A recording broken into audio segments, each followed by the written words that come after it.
కొత్త సంవత్సరం రోజున మొత్తం అందరూ కూడా భక్తులు ఆలయాలకు క్యూ కట్టారు. అంతేకాకుండా ఈ కొత్త సంవత్సరం అంతా కూడా మంచి జరగాలి అని చెప్పేసి ప్రతి ఒక్కరూ మొక్కుకోవడం జరుగుతుంది. ఇక తిరుచానూరులో అక్కడ ఆలయాల వద్ద సందడి ఏ విధంగా ఉందో తెలుసుకునే ప్రయత్నం చేద్దాం. మా కరెస్పాండెంట్ దినేష్ లైవ్ లో సిద్ధంగా ఉన్నారు.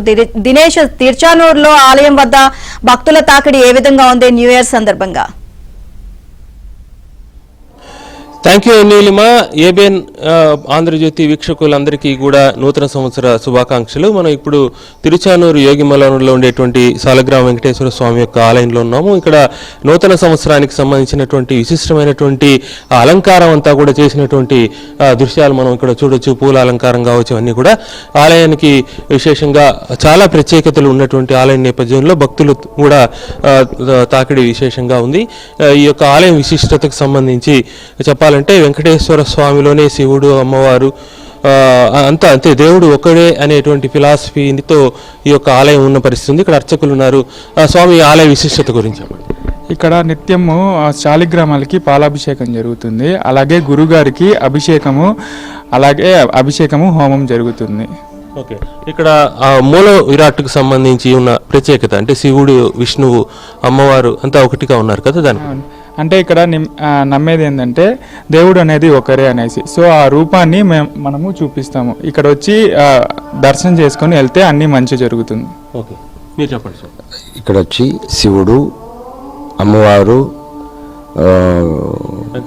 విష్ణువు అందరూ ఒకటి.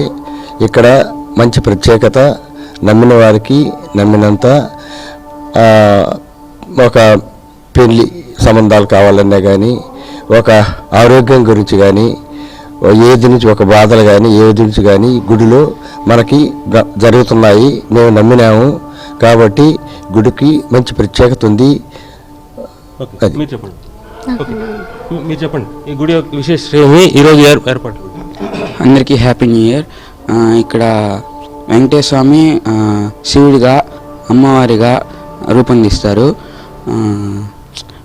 సాయంకాలం అయితే ధ్వజస్తంభం కూడా నీడబడుతుంది. అది కాకుండా ఇక్కడ చాలా విశిష్టతలు ఉన్నాయి.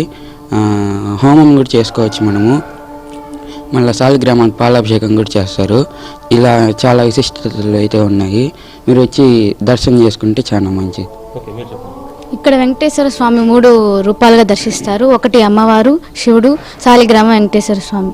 ముగ్గురిని ఒకే దాంట్లో మనం చూడగలుగుతాము. ముగ్గురిని ఒక దాంట్లో అంటే ఒక ఇది అన్నమాట ప్రత్యేకత ఇక్కడ. మళ్ళీ సాయంత్రం అయితే ఛాయా నీడతో మనకి వెనకాల ధ్వజస్తంభం పడుతుంది. అదొక ప్రత్యేకత ఈ టెంపుల్లో. మనకి ఇక్కడికి వచ్చి వెళ్తే చాలా మంచి జరుగుతుందని నమ్ముకుంటారు. శ్రీ సాలిగ్రామ వెంకటేశ్వరాయ నమః. ఈ గుడి ప్రత్యేకత ఏమంటే ఛాయా ధ్వజస్తంభం ఏర్పాటు చేయడం.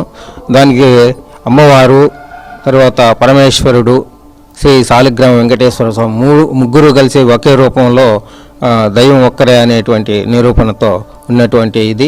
దాని తర్వాత గురువు గారి పూజలు, గురువారం రోజు గురువుకి అభిషేకం, హోమం ఇలాంటివన్నీ కూడా ప్రతి కుటుంబానికి అవసరమైనటువంటి వాళ్ళకు ఉండేటువంటి సమస్యల నుండి విముక్తి పొందేందుకు ఇక్కడ ప్రత్యేకత వహించి ఉన్నది ఈ గుడి, యోగిమల్లవరం గుడి.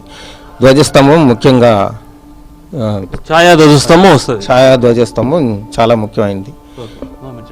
అంటే మీకు ఈ గుడితో ఉన్న అనుబంధం ఏంది? ఇక్కడ ఎట్లాంటి విశిష్టతలు ఉన్నాయి? విశేష చెప్పండి. నూతన సంవత్సర శుభాకాంక్షలు చెప్పండి. నూతన సంవత్సరం శుభాకాంక్షలు. నమో వెంకటేశాయ నమః. ఈ గుడికి నేను గతం 2 సంవత్సరాలుగా వస్తున్నాను. ఫస్ట్ నాకు మా బాబు జాబ్ విషయంగా నేను బాధపడుతూ ఈ గుడి తిరుగుతుండగా మా అబ్బాయికి జాబ్ వచ్చింది. అప్పటి నుండి ఆయన సేవ చేసుకుంటా ఇక్కడే ఉన్నాను. నూతన సంవత్సర శుభాకాంక్షలు చెప్పండి. విష్ హ్యాపీ న్యూ ఇయర్ అందరికీ. ఇక్కడ స్వామి వెంకటేశ్వర స్వామి, లక్ష్మీదేవి మరియు శివుడు ముగ్గురికి ప్రతిరోజు తెల్లారి 7 గంటలకి పాలాభిషేకం చేయడం జరుగుతుంది.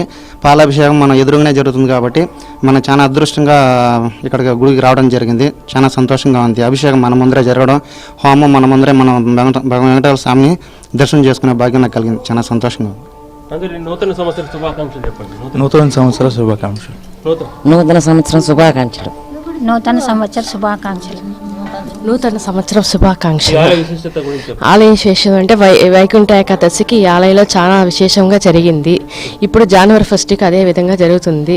ఈ గుడికి వచ్చిన వాళ్ళకి 9 చుట్లు చుట్టి చేస్తే ప్రదర్శన చేస్తే నెరవేరుతుంది. స్వామికి బాగా మొక్కుంటే సాయంత్రం జాయాదస్తం 2 ధ్వజస్తంభాలు వస్తున్నది, ఈ గుడిలో వస్తున్నది. ఇప్పుడు ఓకే, అది మొత్తంగా మనం చూస్తున్నాము. భక్తులు విశేషంగా ఇక్కడికి తరలి వచ్చే పరిస్థితి. ముఖ్యంగా జనవరి 1వ తారీఖు నూతన సంవత్సరాది ప్రారంభమైన నేపథ్యంలో అందరూ బాగుండాలని ప్రత్యేక పూజలు కూడా ఇక్కడ జరిగే పరిస్థితి ఉంది.